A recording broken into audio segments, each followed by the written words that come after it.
समाचार समाप्त हुए। नमस्कार।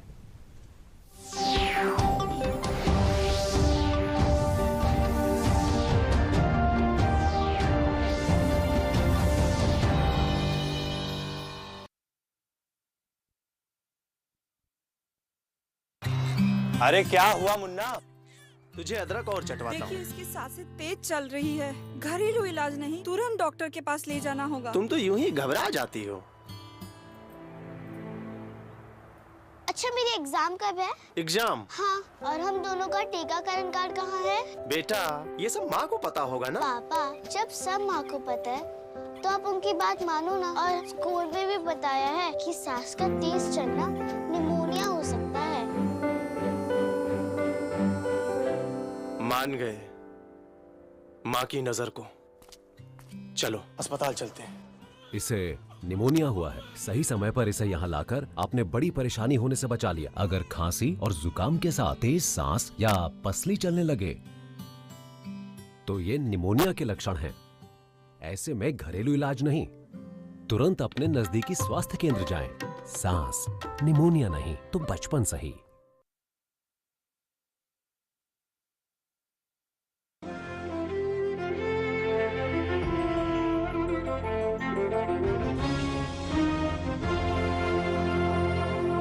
Hello children, how are you?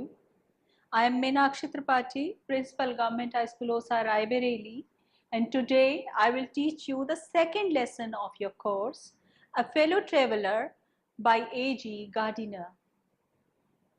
Children, before we start with the lesson, let us know something about the author, A.G. Gardiner. A.G. Gardiner is an English writer. He was a journalist and also an editor, children. His personal and informal essays are very popular, children, because he was a genius of writing. He has written different types of essays like literary, social, and political, and also philosophical, children. He was the editor of the Daily News. He writes with a sociological and moralistic perspective with a tinge of humor. In this particular lesson that we will read today, he has beautifully blended philosophy of life with a humor. Now, let us start with the lesson, children. But before I start the lesson, let me ask you some questions. My first question to you is, children, have you ever traveled in a passenger train? I'm quite sure you will say yes, because we all travel by such trains. Children, all of you know that these are the slow trains. As my second question is, what is the speed of the train? Children, all of you know that a passenger train is a slow train. The writer was traveling by a slow train and it used to stop at all the stations. He has beautifully described his experience of the journey. Children, my third question is, what happens when the train stops at the station? All of you will say that when the train stops at the stations, the passengers start getting down from the train. And some of the passengers also go to buy the things. Now children, the lesson that we will read today also starts with the same note. Because A.G. Gardiner is also traveling by a stopping train and he has beautifully described his experience of the travel. Children, let us start with the lesson. The writer entered into the carriage. Children, I want to tell you that this lesson has the theme of freedom, modesty, and uncertainty. The lesson begins with the note, I do not know which of us got into the carriage first. It means the lesson is beginning with the note of uncertainty. The writer does not know that which of us got into the carriage first. Either it was he or his fellow traveler. He was not quite sure. But When he entered into the carriage, he didn't notice his fellow traveler. It was the last train from London to a Midland town. As I told you in the very beginning, children, it was a stopping train. It was a slow train, and it used to stop at all the small stations that came in the way. So children, it gave the feeling that the journey would never come to an end, because the writer has told that it was an infinitely leisurely train. Infinite means it will never come to an end, and leisurely means it was not at all in a hurry.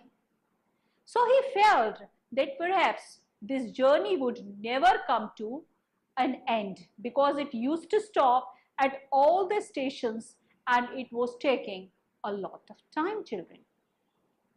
This gives an understanding of eternity. This is the tinge of humor that you can find. Means the writer wants to tell you that eternity means that will never come to an end. He felt that this journey would never come to an end. The train was tolerably full in the beginning. Tolerably full means in the beginning there were many people in the compartment. But as the train moved forward, the passengers continued to alight in ones and twos. And the moment came when the writer felt that he was all alone in the compartment. He felt that he was all alone in the compartment. Children, he has beautifully described the present sense of freedom that you can enjoy. As I told you in the very beginning, that we have the theme of freedom. The writer wants to tell that what types of freedom you can enjoy. Children, paragraph 2 is very interesting, because the writer has beautifully described the freedom that we can enjoy when we are all alone in the compartment. As the writer told that he was all alone in the compartment, again he is telling that you can enjoy the freedom when you are all alone. We have the theme of freedom in this paragraph. The writer tells that you can do whatever you like. You can talk as loud as you wish, because there is no one to hear you. You can argue with your friend. You can imagine that your friend is in front of you and you can fight with him. And at the same time, he is telling that you can even defeat your friend, because there is no fear of counter-stroke. So the writer is telling that you can enjoy the freedom. The moral may be that whenever we get time, we must avail the opportunity, children. If we get such opportunity when we can enjoy the freedom, you must do that, children. He is saying that there is a pleasant sense of freedom about being alone in a carriage that is jolting noisily through the night. As you know, that he was sitting in a very slow train. The night was gradually approaching and it was jolting. Jolting means it was taking jerks and it was causing noise also. And he told that this type of freedom is enjoyable. You must enjoy that freedom. You can do whatever you want because there is no one to check. Liberty unrestrained. Unrestrained means uncontrolled. There is no one to control. There is no one to check that liberty. So you can do whatever you want. Children, usually this happens in life, that we have lots and lots of people all around us and we are not in the position to do whatever we want to do. So here When you are all alone in the compartment and there is nobody to hear you, there is nobody to see you, you can enjoy the freedom. You can enjoy the liberty because there is no one to oppose, there is no one to check. So it is liberty that is uncontrolled. You can sing, you can dance, you can stand on your head, you can play marble on the floor. So whatever you want, you can do. And it is a liberty in an agreeable form. Agreeable form means there is nobody to oppose. You can do what you like. You can sing, dance, step or two, you can practice golf, you can play marble on the floor because there is no one, there is no obstruction there. He told that you can shut the window, you can open the window, you can shut both the windows and open both. You can go on shutting them and opening them again and again as a sort of festival of freedom that you are enjoying, children. This is a beautiful description that he has given. You can enjoy the freedom. You can do whatever you want to do. You can lie at full length on the cushion and you can sit in any corner you want to sit. Or you can try sitting in all the corners. Wherever you want to sit, you can sit. So these are all the small things, but the writer has really described them in a very beautiful way, children. He has told this liberty must be enjoyed by you, children, because this is the rare situation that you get in your life when you are all alone. There is no one to hear, there is no one to object, there is no one to check, and you can enjoy you to the fullest, children. So it's a sort of festival of freedom that you can enjoy. It's a celebration that you can do. One can enjoy the luxury of breaking the heart of Dora. Dora, the full form of Dora is Defense of Realm Act. It provided British government many rights at the time of World War I, children.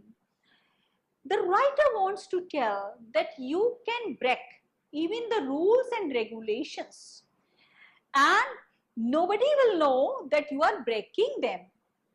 Children, usually it happens that you have only one seat reserved for you when you travel by a train.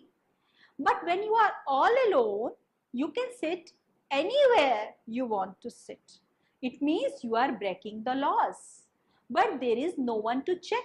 There is no one to oppose. So you are breaking the laws. You are escaping the law, but there is no one to check that you have done it. So this is the liberty that you can enjoy. The theme of liberty and freedom has beautifully been described in this paragraph, children. The writer told that when his last fellow passenger had gone, he didn't do any of these things. Although he is suggesting that you must enjoy the freedom, but as far as the writer is concerned, he didn't do any of these things. Rather, he did a very ordinary thing. He started looking out of the window, children. As he told you that gradually it was getting night. So he was looking out of the window. It was a calm summer night. It was very calm because the night was approaching. So the atmosphere was very calm and quiet, children. The pale reminiscence of the day still lingered on the northern sky because the sun has just set. So the northern sky was still looking pale. Reminiscence, the memory of the day are still present in the sky because the day has just finished and the night is gradually approaching. So the pale reminiscence of the day still lingered in the northern sky. The writer was looking out of the window. He didn't do any of these things that he had told about. Rather, what did the writer do? He lit his cigarette, he sat on a cushion, and he began to read. This was the very ordinary thing that the writer did. He lit the cigarette, sat on the cushion, and began to read. Although the writer was feeling that he was all alone, children, but this was the moment when he realized that there was someone else also in the compartment. He was not alone. He was really surprised to see his fellow traveler. And children, you will also be surprised to know about the fellow traveler. It was a wingy, nippy, intrepid insect. You can see the adjectives that the writer is using for the small insect that is called a mosquito. It was wingy. It was having wings. It was nippy. It was very clever, children, because you will find out that it dodged every attack of the writer. It means it was having intelligence. Intrepid. It was very courageous because it was not afraid of the author. It was not afraid of the writer, and very impudently it sat on his hand, on his neck. He was really surprised to see, and it was the introduction of the fellow traveler. That was a small insect called a mosquito. Children, that mosquito was very courageous.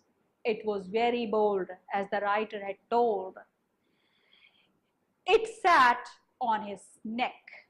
The writer was surprised to see it because he was such a large animal. He had a feeling of superiority in himself, and he was thinking that the little insect like mosquito could not disturb his repose. He was busy in reading the book, but the mosquito came and sat on his neck.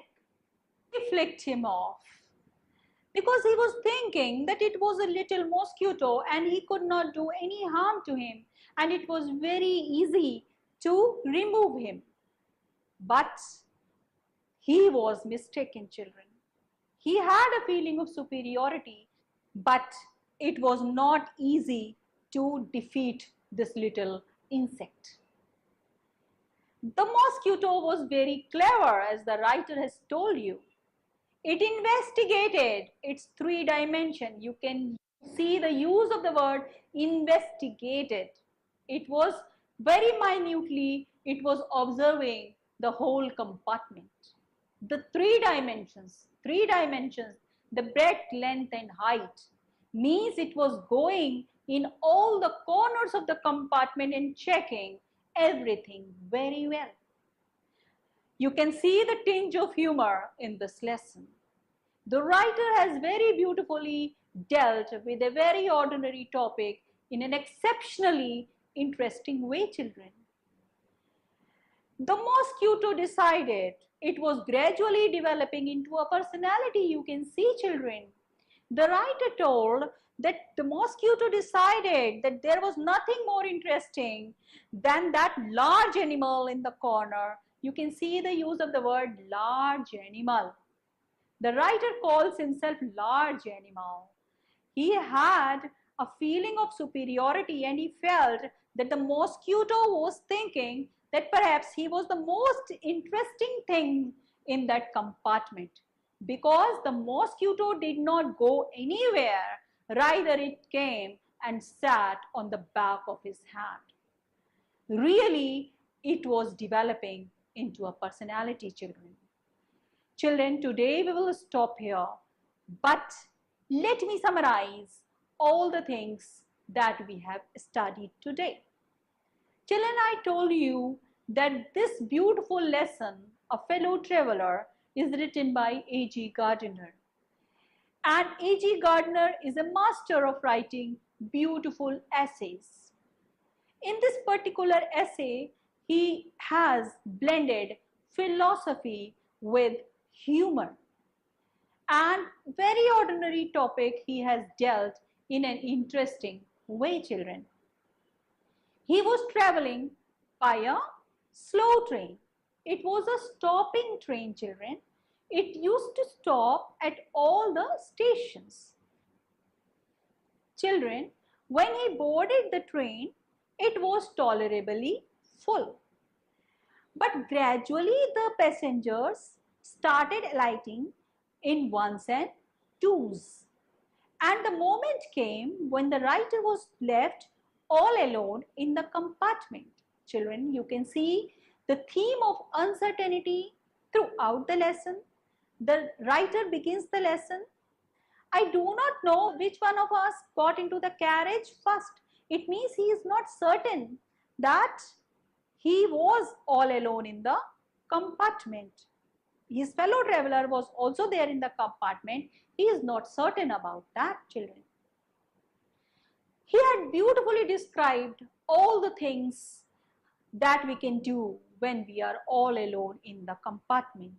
We can enjoy the freedom to the fullest. We can sing, we can dance, we can play golf, and we can do lots and lots of things. We can stand on our head, we can argue with our friend, we can speak as loud as we want to speak, because there is nobody to check, there is nobody to oppose. This is liberty unrestrained. This is uncontrolled liberty. There is no one to oppose, there is nobody to check. And this is also agreeable because nobody is there to object. So you can do whatever you want. So the poet is telling that if you get such opportunities in your life, you must avail those opportunities, children, because this is a sort of festival of freedom that you need to enjoy, children. These are very rare moments in your life, and very beautifully the writer has described all those moments, all those things that you can enjoy, children. And the writer has also told that the train was moving in the night. It was the calm summer night, and he found that there was pale reminiscence of the day still lingered in the northern sky. But the writer is saying that I did not do any of these things. Rather, I sat down, lit a cigarette, and started reading the newspaper.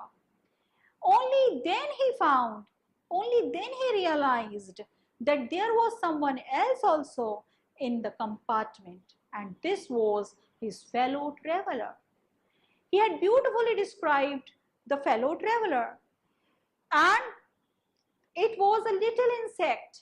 It was a nippy, intrepid insect that we vaguely call a mosquito. Mosquito was very clever. It was very courageous, and the writer was feeling that he was such a superior person and the mosquito would not stand in front of him. But it was his mistake, because gradually the mosquito was developing into a personality. He was not able to defeat him in the only encounter. He was not able to defeat him because the mosquito felt that he was the most interesting thing in the whole compartment, children. Now, children, I want you to read the lesson thoroughly, very well, so that you can understand all the important incidents of this story. Now I will give you some questions for the homework, children. My first question is, what sort of train was it that the author boarded? I think this will be quite clear to you. You have to write what sort of train was it that the author boarded. The author was traveling by. You have to write down. Now, second question is, explain the phrase pleasant sense of freedom about being alone in a compartment. I told you that this lesson has a theme of freedom. Now you have to describe, you have to explain this phrase, pleasant sense of freedom about being alone in the compartment. What are the things that you can do when you are all alone in the compartment, when you are free in the compartment, children? Now, my third question is, when did the author become aware of his fellow traveler? What was the time when the writer became aware of his fellow traveler? You have to write the answer. My fourth question is more interesting, children. The question is, you have to describe the fellow traveler in your own words, children. Don't use the words that the writer has used, rather, in your own words, describe the fellow traveler of the writer. Children, I want all of you to do these questions as your homework and read the lesson thoroughly.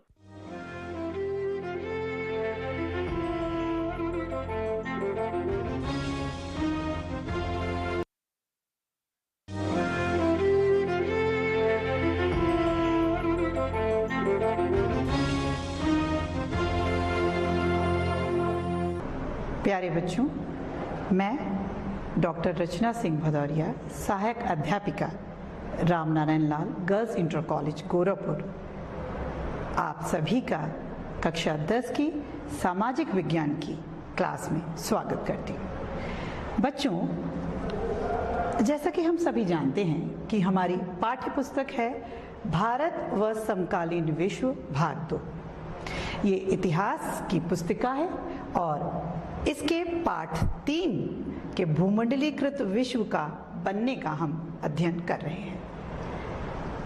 बच्चों, यहाँ मैं फिर एक और बात बताना चाहूँगी कि इस खंड में हम राजनीति नहीं, जीविका, अर्थव्यवस्था एवं समाज का अध्ययन करते हैं। जैसा कि इसके पूर्व के भाग में हमने देखा कि भूमंडलीकृत विश्व किस प्रकार बन रहा था आधुनिक युग से पूर्व, उसको हमने 3 बिंदुओं के अंतर्गत डिस्कस किया आपसे।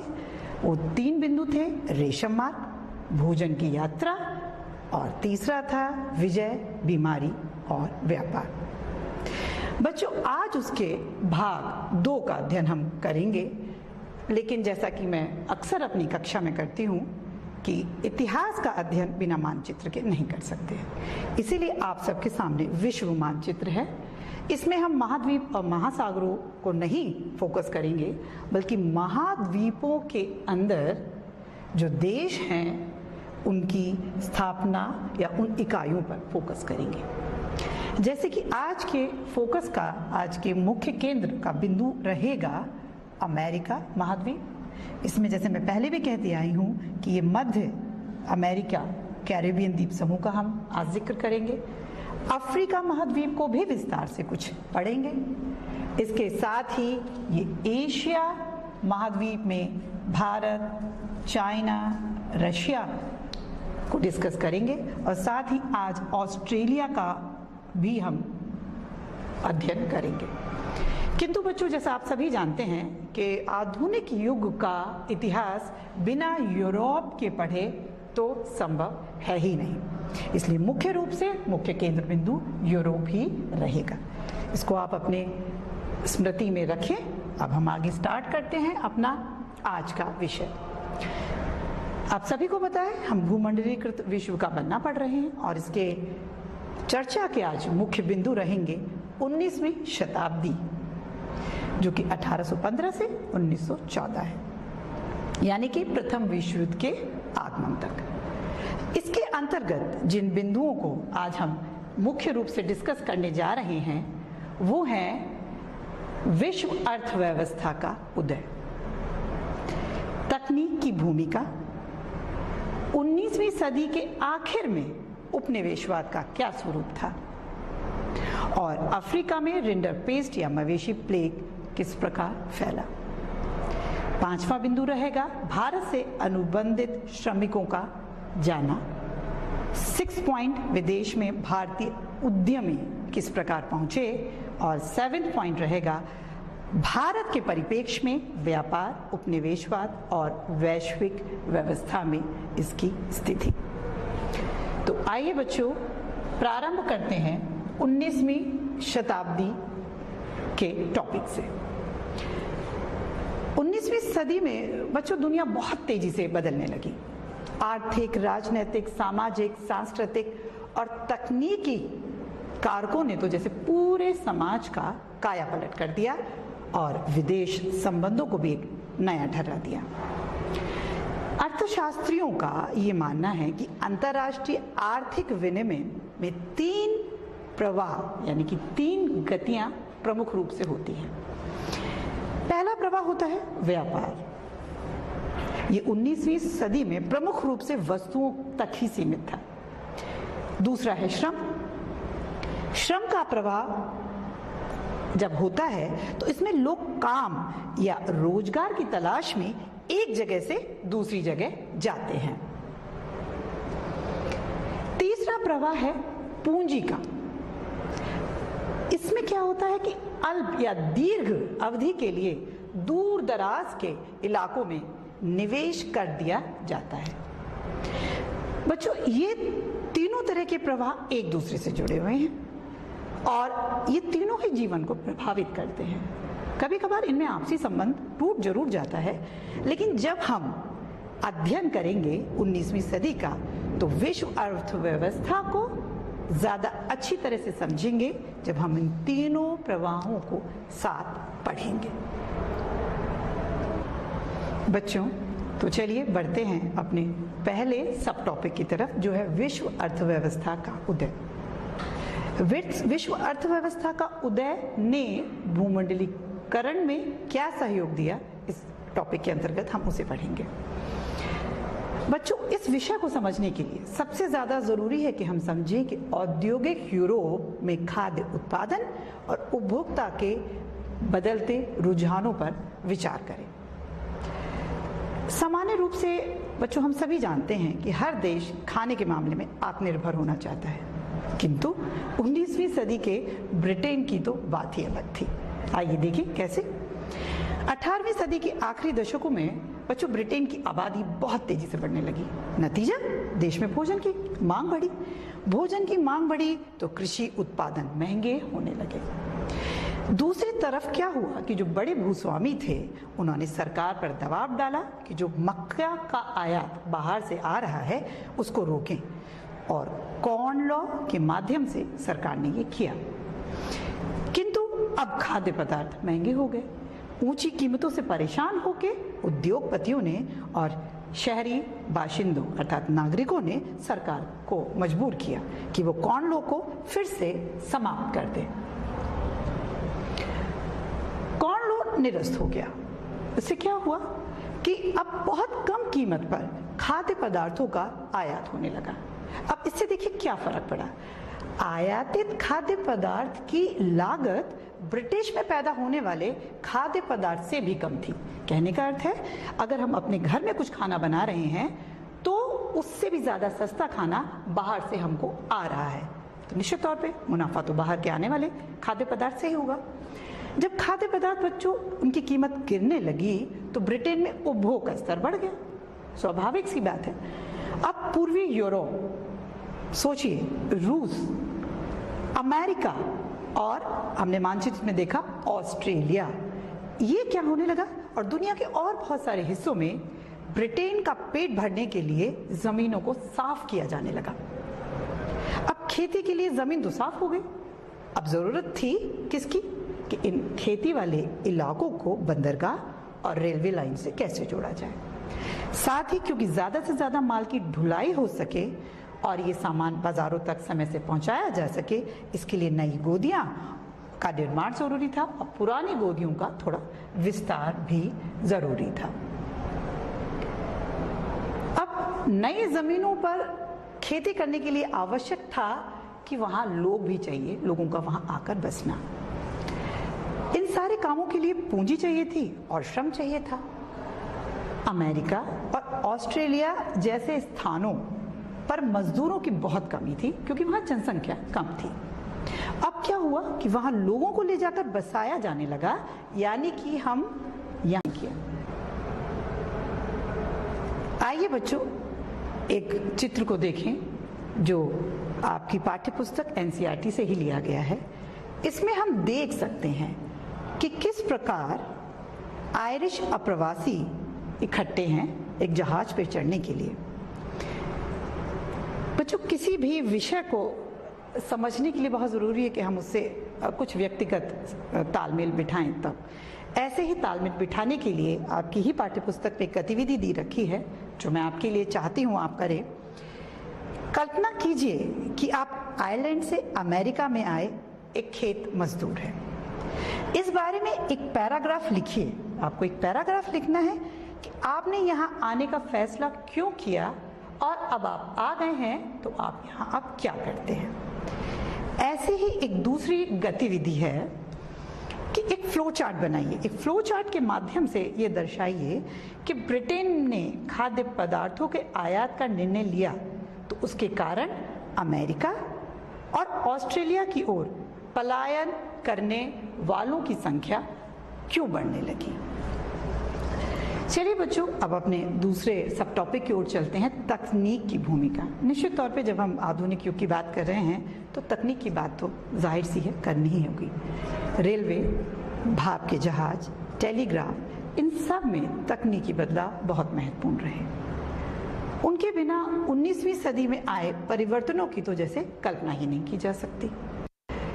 अब तकनीकी प्रगति अक्सर चौतरफा सामाजिक, राजनीतिक और आर्थिक कारणों का एक परिणाम होती है। यहाँ एक उदाहरण है, हम देखें कि औपनिवेशिकरण के कारण यातायात और परिवहनों में क्या सुधार हुए। देखिए, तेज चलने वाली गाड़ियां बनी ताकि समय कम लगे और जल्द से जल्द उत्पादन बाजारों तक पहुंचे। बोगियों का भार कम कर दिया गया। भार कम होगा तो स्पीड बढ़ेगी, गाड़ियां तेज गति से चलेंगी। जलपोतों का आकार भी बड़ा कर दिया ताकि एक बार में ज्यादा से ज्यादा उत्पादन या कच्चा माल गंतव्य स्थान पर ले जा सके। यहाँ बच्चों एक मांस उत्पादकों के व्यापार का हम जिक्र जरूर करेंगे और इस प्रक्रिया का इससे एक अच्छा अंदाजा लगाया जा सकता है कि 1870 के दशक में अमेरिका से यूरोप को मांस निर्यात नहीं होता था, अपितु वहां केवल जिंदा जानवर जाते थे। यूरोप ले जाकर उन्हें वहां काटा जाता था, लेकिन यहाँ एक समस्या थी। जिंदा जानवर जगह बहुत घेरते थे। दूसरी बात, लंबे सफर में या तो ये मर जाते थे या बीमार पड़ जाते थे। तीसरी बात, बहुत ज्यादा इनका वजन गिर जाता था और कई बार तो ये खाने लायक ही नहीं रहते थे। इस कारण से यूरोप के गरीब लोगों के लिए मांस खाना ज्यादा महंगा था। अब बच्चों देखिए, यहाँ तकनीकी ने क्या एक नया समीकरण बिठाया। नई तकनीकी के आ जाने से अब स्थिति बदल गई। पानी के जहाजों में रेफ्रिजरेशन की तकनीकी, जिसे हम लोग अपने घर में फ्रिज यूज करते हैं, वो तकनीकी आ गई। उससे क्या होता था, अब अगर मांस ले जाया जाए एक स्थान से दूसरे स्थान लंबी यात्रा में तो वो अब खराब नहीं होगा। अब इसके बाद क्या होने लगा, जैसे हमने खाद्य पदार्थों में पढ़ा, अब अमेरिका, ऑस्ट्रेलिया और न्यूजीलैंड सब जगह से जानवरों की बजाय मांस ही यूरोप भेजा जाने लगा। फलतः यूरोप के गरीबों को ज्यादा विविधतापूर्ण खुराक मिलने लगी। और बच्चों निश्चित तौर पे जब जीवन की स्थिति सुधरी तो देश में शांति स्थापित हो गई और अब देशों में, दूसरे देशों में साम्राज्यवादी मंसूबों को समर्थन मिलने लगा। किसके द्वारा? जनता के द्वारा। और किसको मिलने लगा? सरकार को मिलने लगा। आइए बच्चों एक एनसीईआरटी का दूसरा एक चित्र देखें। देखिए, इसमें अलेक्जेंड्रा नाम का एक जलपोत है जिसमें कि मांस को लादा जा रहा है और ये संभव तभी हो पाया जब उसे ठंडा रखने का प्रयास किया जाने लगा रेफ्रिजरेशन के माध्यम से। आइए अब तीसरे पॉइंट की तरफ चलें। 19वीं सदी के आखिर में उपनिवेशवाद की क्या स्थिति थी?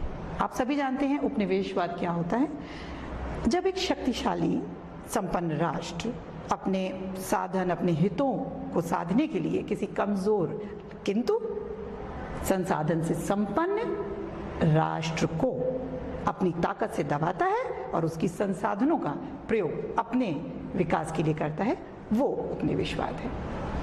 19वीं सदी के आखिरी दशकों में व्यापार बढ़ा और बाजार तेजी से फैलने लगा। ये तो हमने पिछले पॉइंट में देखा ही, लेकिन केवल ये फैलाव व्यापार और संपन्नता का ही दौर नहीं था बच्चों। हर सिक्के के जैसे दो पहलू होते हैं, इस प्रक्रिया के भी स्याह पक्ष को हम नजरअंदाज नहीं कर सकते। व्यापार में इजाफा और विश्व अर्थव्यवस्था के साथ निकटता का एक परिणाम ये हुआ कि दुनिया के बहुत सारे भागों में स्वतंत्रता, आजीविका के साधन छिनने लगे। हमारा स्वयं का देश भारत भी उस समय उसी स्थिति में था। आइए बच्चों, हम अफ्रीका का एक मानचित्र देखें। ये 19वीं सदी की अफ्रीकी मानचित्र है, जो कि उस टाइम उपनिवेश था। इसमें आप देख सकते हैं, और एक मार्क करने लायक बात यह है कि इसमें जो अंदर देश हैं उनमें स्ट्रेट लाइन, जैसे लग रहा है किसी ने स्केल से लाइन खींच के देशों का बंटवारा किया है, और रंग बिरंगे नक्शे से आप समझ सकते हैं Belgium, British, French, Germany, Tawli, पुर्तगाली, सभी उपनिवेश इत्यादि देशों के यहाँ हैं। ऐसा बिल्कुल ठीक है। 1885 में बच्चों यूरोप के ताकतवर देशों की बर्लिन में एक बैठक हुई। अफ्रीका के नक्शे पर उन लोगों ने बैठकर लकीरें खींची और उसे आपस में बांट लिया। 19वीं सदी के आखिर में ब्रिटेन और फ्रांस ने अपने शासन वाले जो विदेशी क्षेत्रफल थे उनमें वृद्धि करी। इस टाइम बेल्जियम और जर्मनी नए औपनिवेशिक ताकत के रूप में सामने आए। कुछ हिस्से जिन पर स्पेन का पहले से कब्जा था, उन उपनिवेशों पर अमेरिका ने, संयुक्त राज्य अमेरिका ने 1890 के दशक के आखिरी वर्षों में भी कब्जा करके अपने आप को एक औपनिवेशिक ताकत बना लिया। अब बच्चों जरा देखें कि इन उपनिवेशों में, इन उपनिवेशी समाज में भोजन, जीवन की क्या स्थिति थी। ऐसा ही उदाहरण अब हमारे सामने आया है रिंडर पेस्ट या मवेशी प्लेग। अफ्रीका के 1890 के दशक में रिंडर पेस्ट नाम की बहुत तेजी से फैलने वाली, एक मवेशियों में फैलने वाली प्लेग नामक महामारी आई, और इसने लगभग उन लोगों की आजीविका ही समाप्त कर दी और स्थानीय अर्थव्यवस्था पर इसका बहुत गहरा असर पड़ा। बच्चों, प्राचीन काल से ही अफ्रीका में जमीन की कोई कमी नहीं थी और उसके मुकाबले आबादी बहुत कम थी। सदियों से अफ्रीका की जिंदगी कामकाज और ये जमीन और पालतू पशुओं के सहारे ही चलता था। वहां पैसा या वेतन पर काम करने का चलन नहीं था। अब क्या हुआ? 19वीं सदी के आखिर में जब यूरोपीय ताकत अफ्रीका की भूक्षेत्र और खनिज भंडारों की तरफ आकर्षित हुई, तो उनके सामने एक नई समस्या आई। कैसी समस्या आई? जिसकी उन्हें उम्मीद भी नहीं थी। वहां लोग तनख्वाह पर तो काम ही नहीं करना चाहते थे। मजदूरों की भर्ती और उन्हें मालिकों के पास रखने के लिए इन लोगों ने बहुत सारे हथकंडे अपनाए। क्या क्या किया? जैसे भारी भरकम कर ला दिए गए। काश्तकारों को उनकी जमीन से हटाने के लिए उत्तराधिकार के कानून लाया।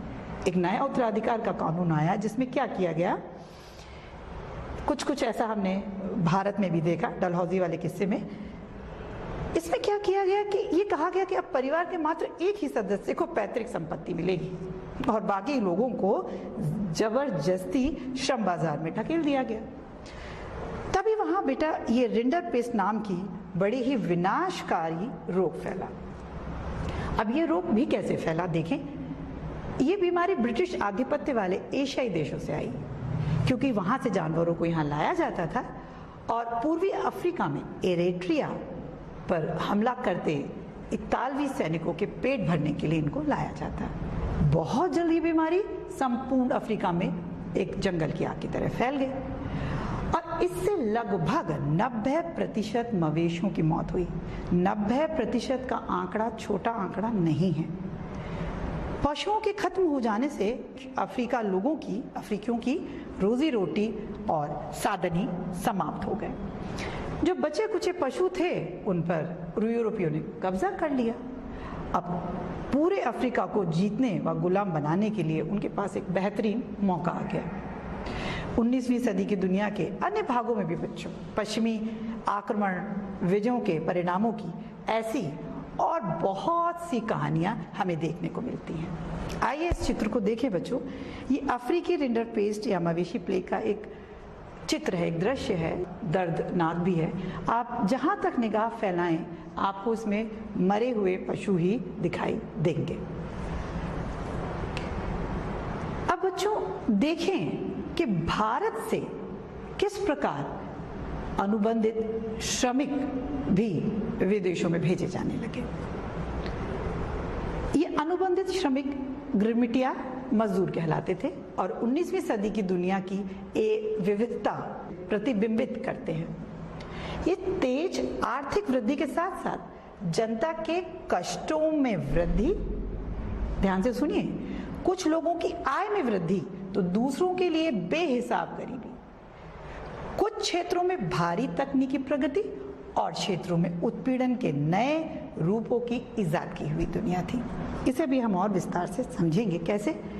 19वीं सदी में भारतीय अनुबंधित श्रमिकों को खास तौर से एक एग्रीमेंट के द्वारा ले जाया जाता था और इन अनुबंधों में ये शर्त होती थी कि ये मजदूर अपने मालिकों के बागान में 5 वर्ष तक काम करेंगे और 5 वर्ष के काम करने के बाद ये स्वदेश लौट जाएंगे। भारत के ज्यादातर मजदूर बच्चों पूर्वी उत्तर प्रदेश, बिहार, मध्य भारत और तमिलनाडु के सूखे इलाकों से जाते थे और मुख्य रूप से कहां जाते थे? कैरिबियाई द्वीप समूह, मध्य अमेरिका वाला हिस्सा, त्रिनिदाद, गुयाना, सूरीनाम, मॉरिशस व फिजी ले जाए जाते थे। तमिल अप्रवासी सीलोन और मलाया जाते थे और बहुत सारे श्रमिकों को, अनुबंधित श्रमिकों को असम के चाय बागानों में भी ले जाया जाता था।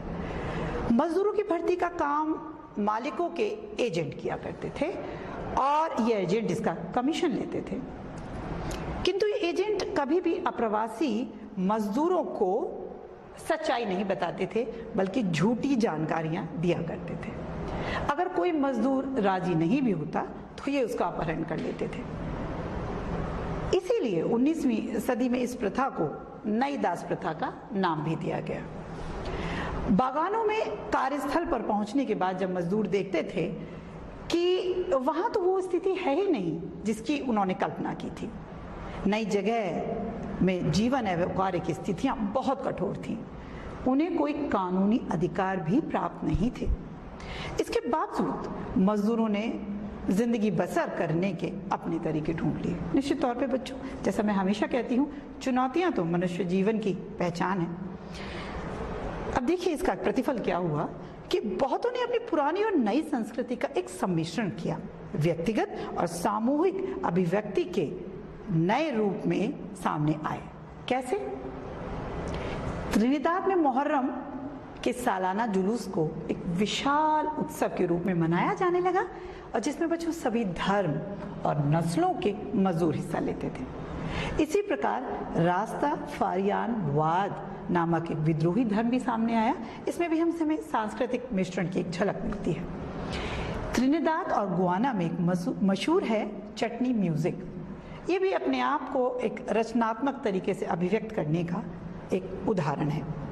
सांस्कृतिक समागम के ये स्वरूप एक नई वैश्विक दुनिया के उदय की प्रक्रिया का अंग थे, जिसमें अलग अलग स्थानों से आई चीजें आपस में घुल मिल जाती हैं और मूल अपनी पहचानी लोग खत्म कर देते हैं और अक्सर बिल्कुल नई पहचान सामने आती है। बच्चों, शायद आप लोग जानते होंगे कि नोबेल पुरस्कार विजेता साहित्यकार हैं वीएस नायपॉल, वेस्ट इंडीज के क्रिकेटर हैं खिलाड़ी शिव नारायण चंद्रपाल और राम नरेश सरवन, ये भारत से ही आए अनुबंधित मजदूरों के वंशज हैं। 20वीं सदी में बच्चों हमारे देश के राष्ट्रवादी नेताओं ने इस तरह की प्रक्रिया, इस गिरमिटिया मजदूर की प्रथा का विरोध किया और 1921 में इसे खत्म कर दिया गया।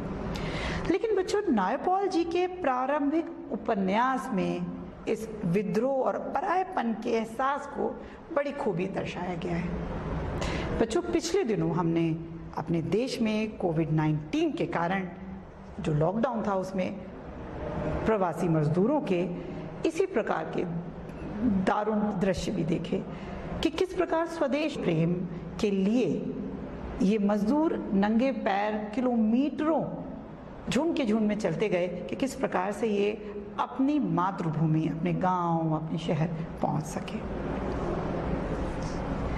आइए बच्चों, आप ही की पुस्तक से कुछ लिया है, देखें कि किस प्रकार त्रिनिदाद में कोकोआ के बागानों में ये काम कर रहे हैं गिरमिटिया मजदूर। यहाँ इनका एक अनुबंध यानी कि एक एग्रीमेंट दिखाया गया है। और बच्चों, बड़ा अफसोस होता है इस बात को कहते हुए कि इन मजदूरों का नाम नहीं होता था, इनकी संख्याएं थी और उसी आधार पर इनकी शिनाख्त की जाती थी।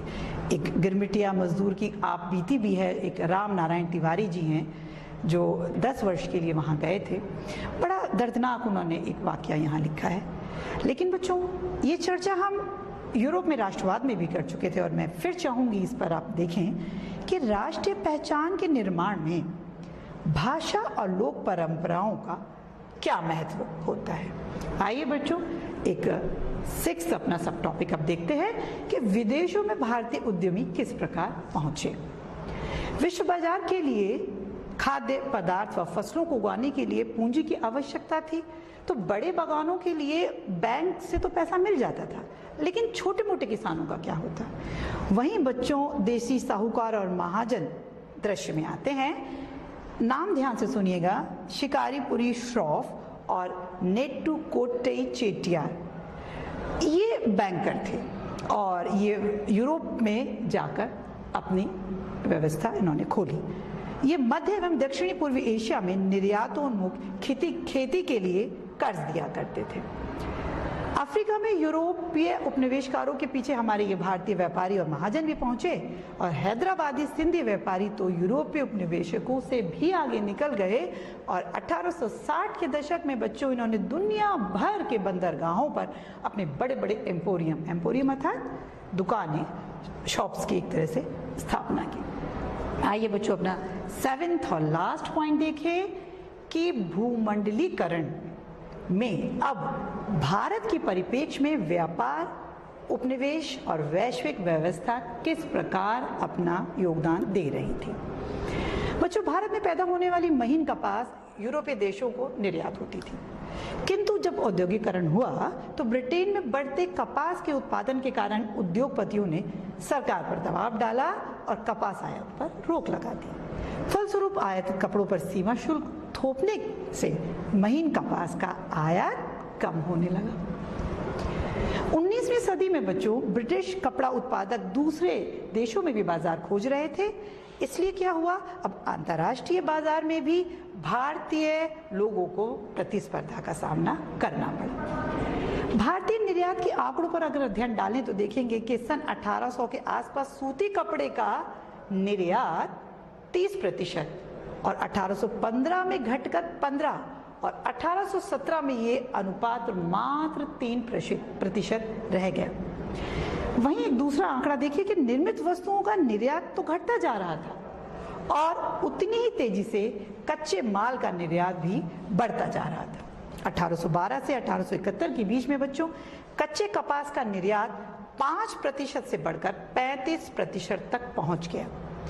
1820 के दशक से चीन को जो अफीम भेजी जाती थी उसका निर्यात भी किया जाता था और अफीम के इस निर्यात से जो पैसा मिलता था वो क्या करते थे, ये उपनिवेशक देश ये चाय और दूसरे पदार्थों में के बैलेंस में उस आयात को ले लिया करते थे। 19वीं सदी में भारतीय बाजारों में ब्रिटिश औद्योगिक उत्पादनों की जैसे बाढ़ सी आ गई बच्चों, तो ब्रिटेन से जो माल भारत भेजा जाता उसकी कीमत भारत से ब्रिटेन भेजे जाने वाली माल की कीमत से बहुत ज्यादा होती। कहने का अर्थ है ब्रिटेन हमेशा व्यापार अधिशेष में ही रहता था। मतलब जब आपसी व्यापार की बात होगी तो ब्रिटेन को हमेशा फायदा हुआ। इस मुनाफे से दूसरी तरफ ये क्या करता, दूसरे देशों के साथ होने वाले घाटे को बैलेंस कर लिया करता।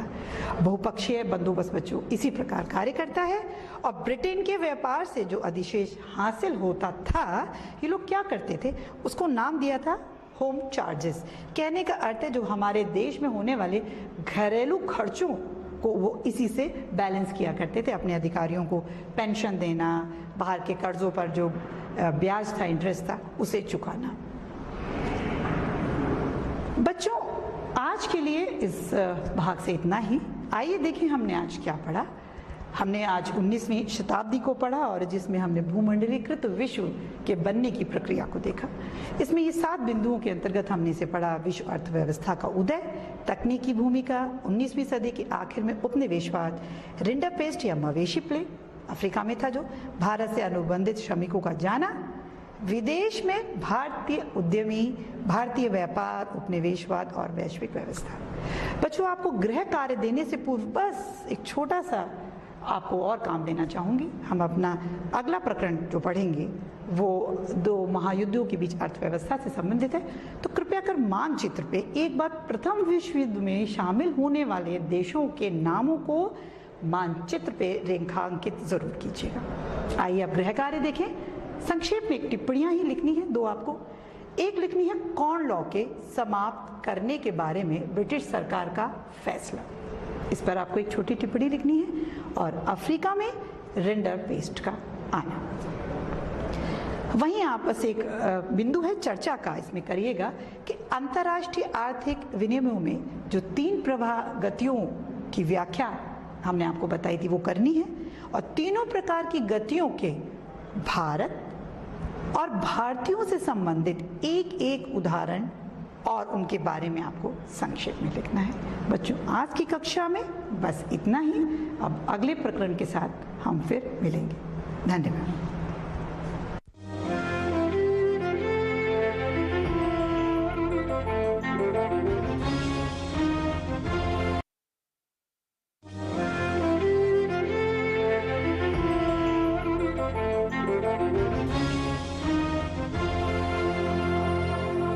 Hello children, how are you?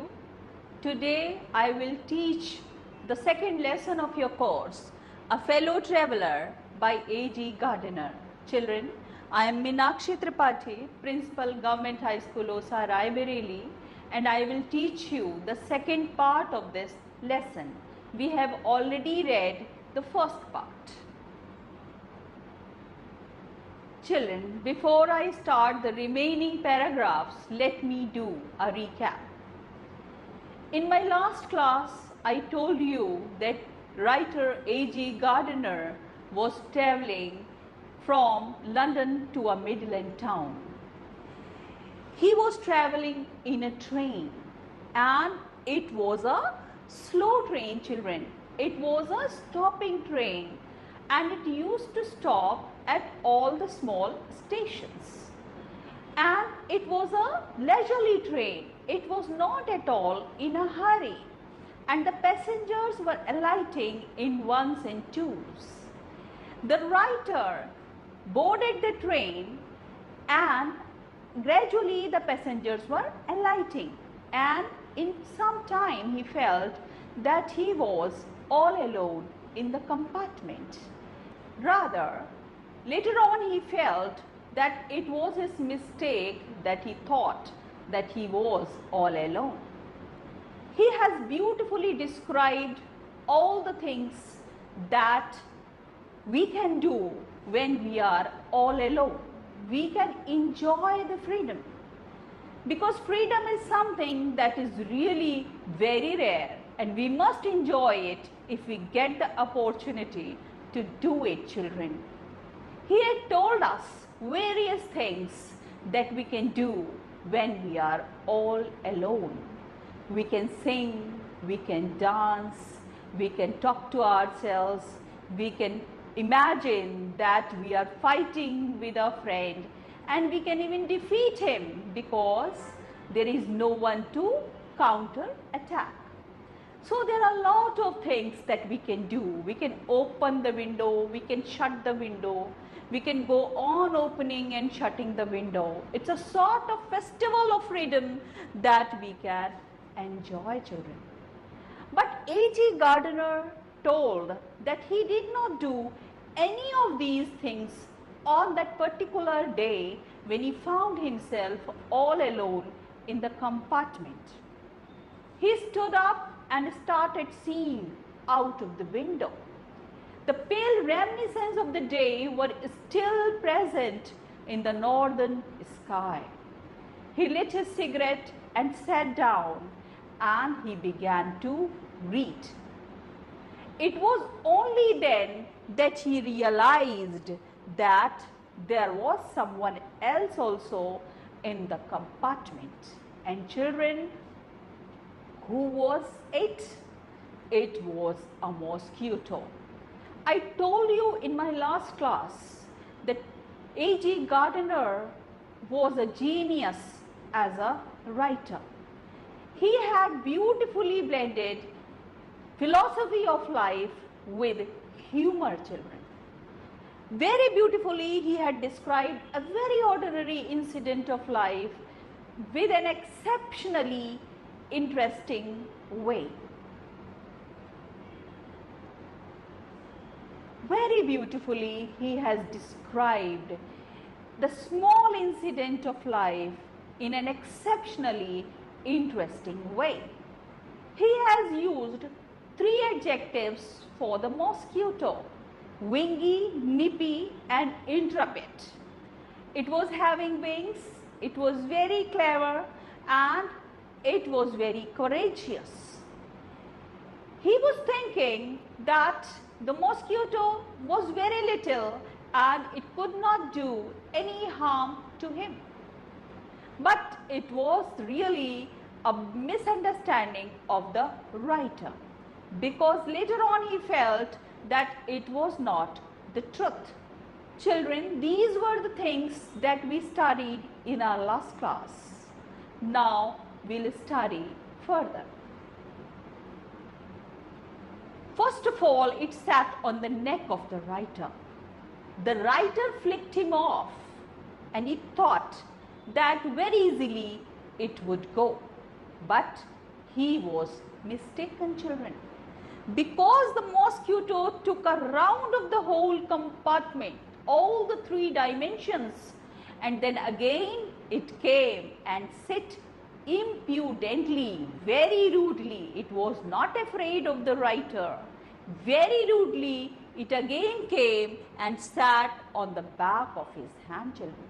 It means, although the mosquito was very little, it was merely an insect, but it was very courageous, children, and at the same time it was very clever and intelligent also, because it was not at all afraid of the large animal who was sitting in the corner, children.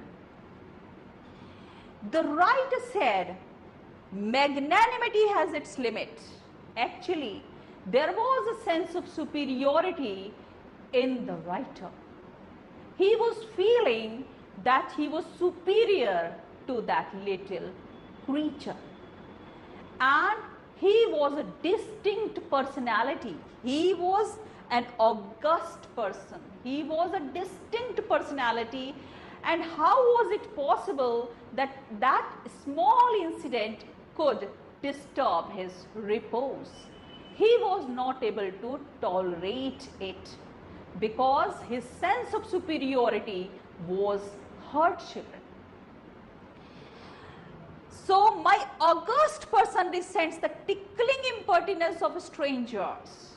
He said that you are a stranger for me. How can I tolerate your impertinence? How can I tolerate your disturbance? How can I allow you to disturb me, children? I assume the black cap, I assume the position of a judge, because you are causing disturbance.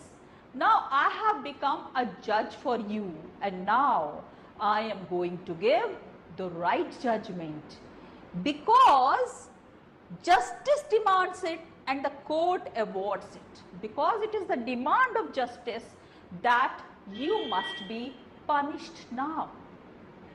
The writer has mixed a tinge of humor when he says there are many counts against you.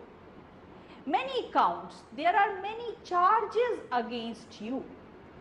Charges, he told that mosquito, you are a vagrant. you are a vagabond. Who is a vagabond, children?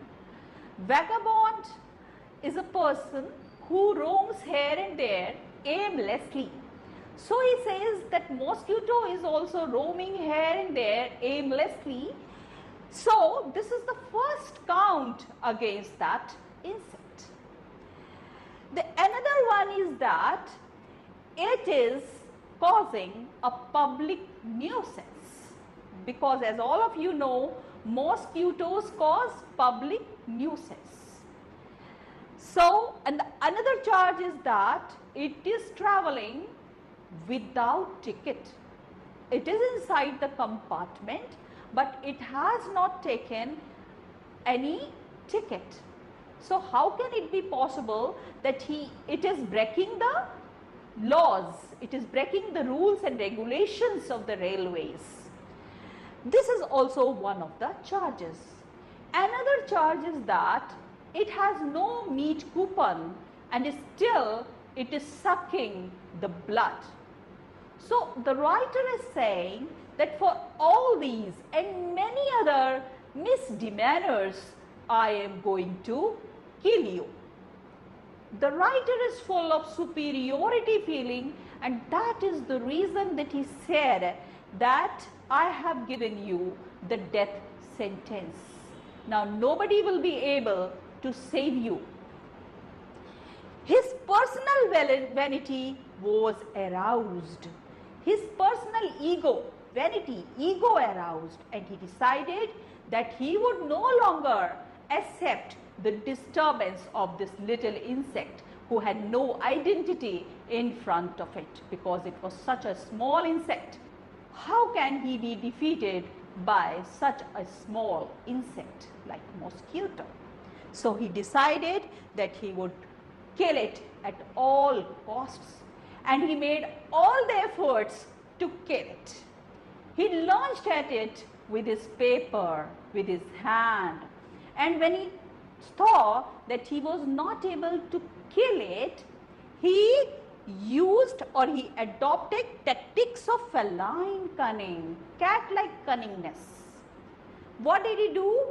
He waited till the mosquito alighted, and when he saw that the mosquito had alighted, he attacked it with horrible stealthiness. Children, these were all the techniques that the writer was adopting to kill the little insect, the mosquito. You can see he was such a huge animal, he was such a big human being, and the mosquito was so small, still he was not able to kill it. All the efforts were in vain. It was all in vain. He was not able to kill that little insect. Mosquito started playing with him openly and ostentatiously.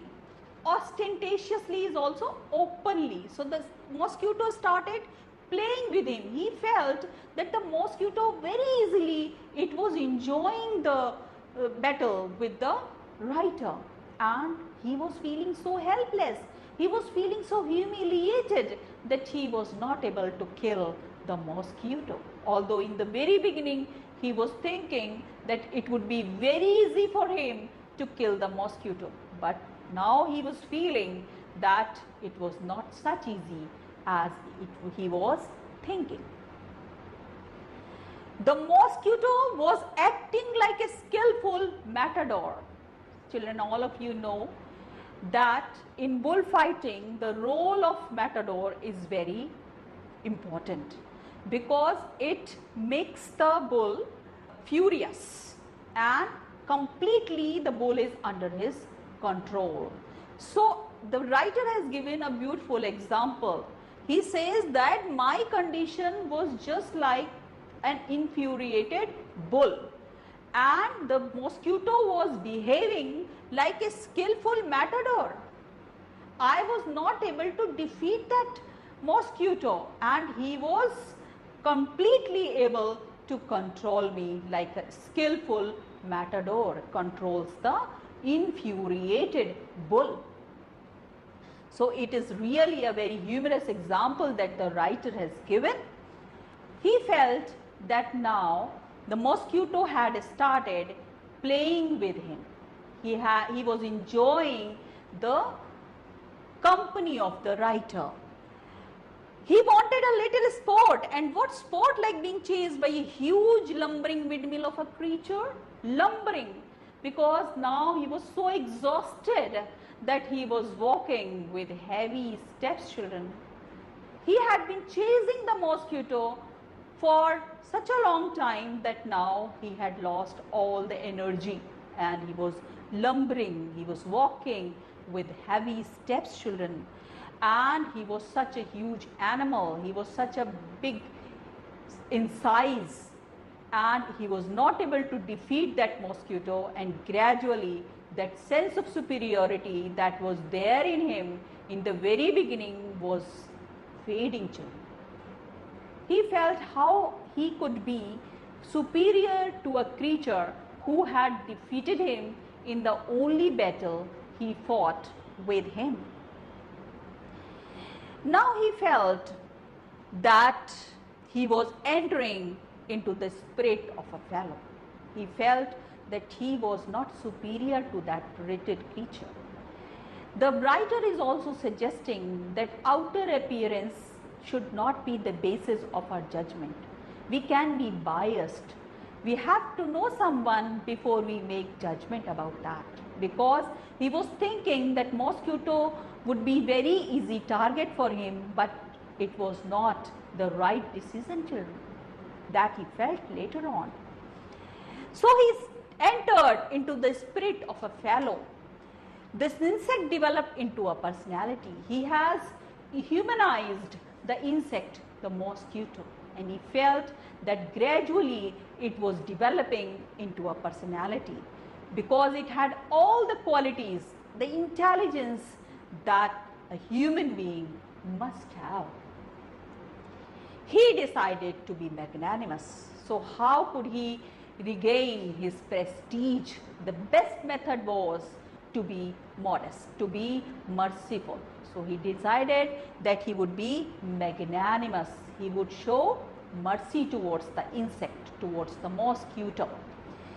Nobility and mercy are the noblest attribute. Now he started feeling that to be kind, to be noble are the best attribute, are the best qualities that a person can possess. So he decided to be magnanimous, to be noble, and so he just withdrew his death sentence and went into the corner and sat silently and started reading the paper again. Children, he decided that now he would not kill the mosquito. But the reality was that he could not kill the mosquito. So in order to regain his self-respect, he decided that he would not kill the mosquito and become magnanimous and show mercy towards the little insect. So he felt that he knew the mosquito better, and he was developing a sort of affection for that little insect because he recognized a more distant relationship with the mosquito. He felt that he had a sort of relationship with that little insect, and at that moment the mosquito came and sat on the magazine, the weekly organ that the writer was reading at the time, children.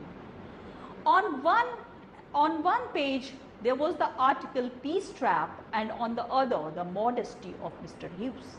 Children, both these articles are symbolic.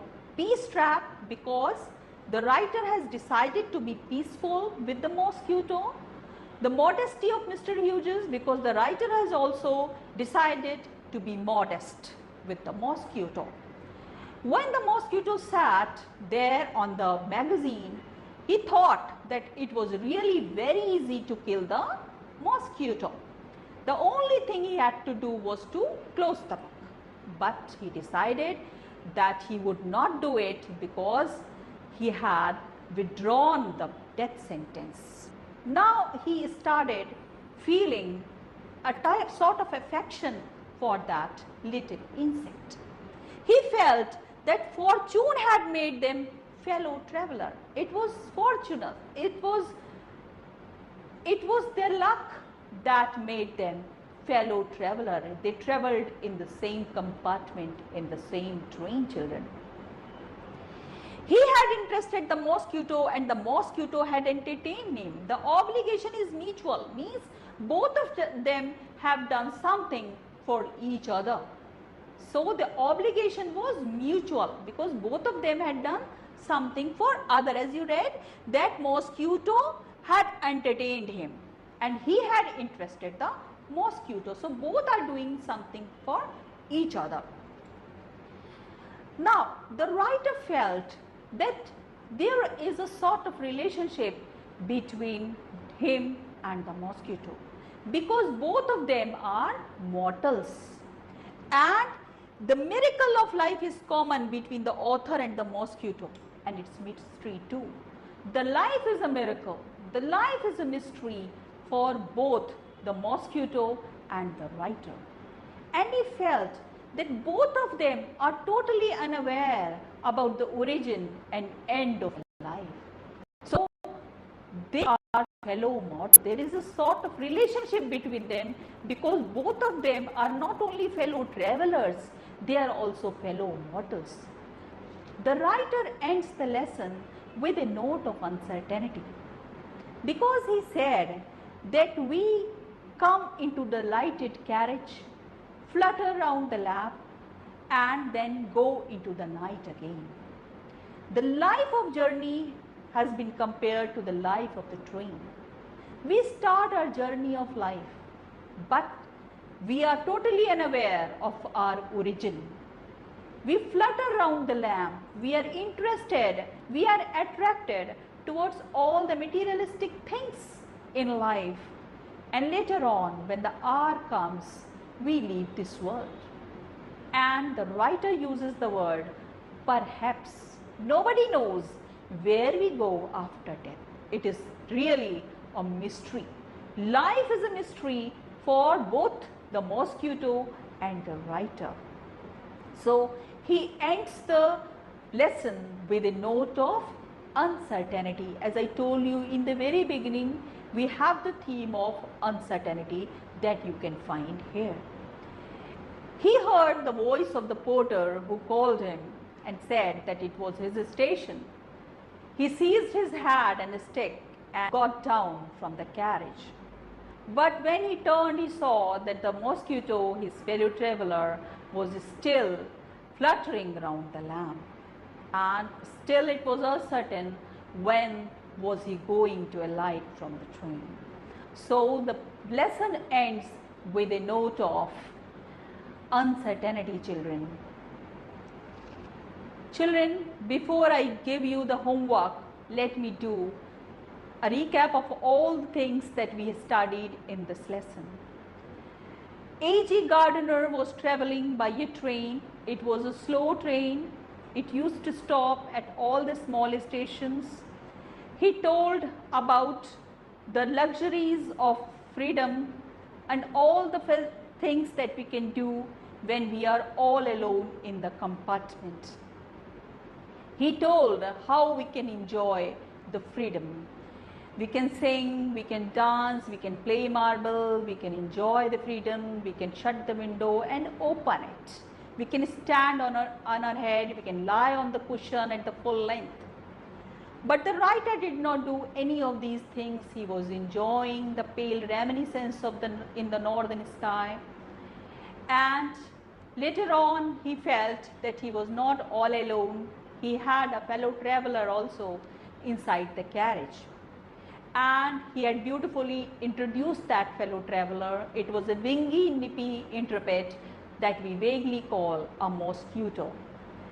That mosquito was a very little insect, but the writer was not able to get victory over that little insect. First of all, he was feeling that he was superior to that creature, but later on he admitted the defeat and felt that he was not able to kill it. Although he gave it the death sentence, but he was not able to kill it. So in order to reassert his prestige, he withdrew his death sentence and decided that he would not kill it and he would be magnanimous, children. And when the station came, he felt that life is also a journey.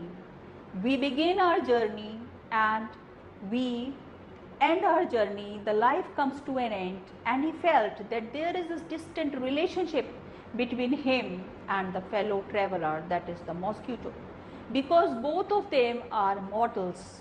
They have to die one or the other day. We are just like apparitions. Today we are and tomorrow we will not be there in this world.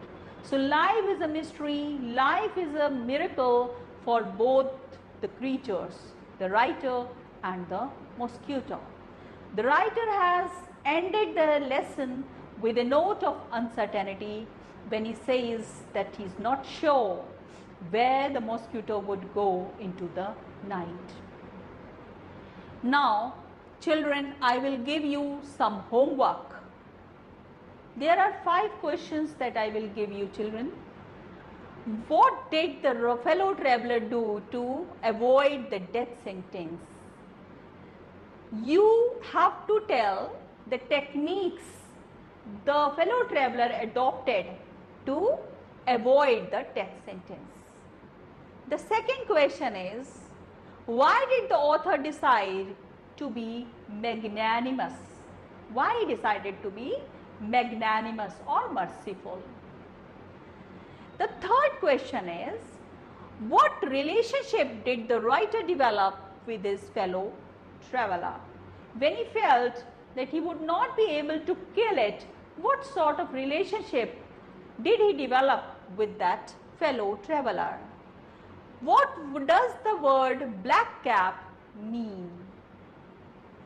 And the last question is, why has the writer compared himself to an infuriated bull? Now children, you have to read the lesson thoroughly and then only you have to answer the questions.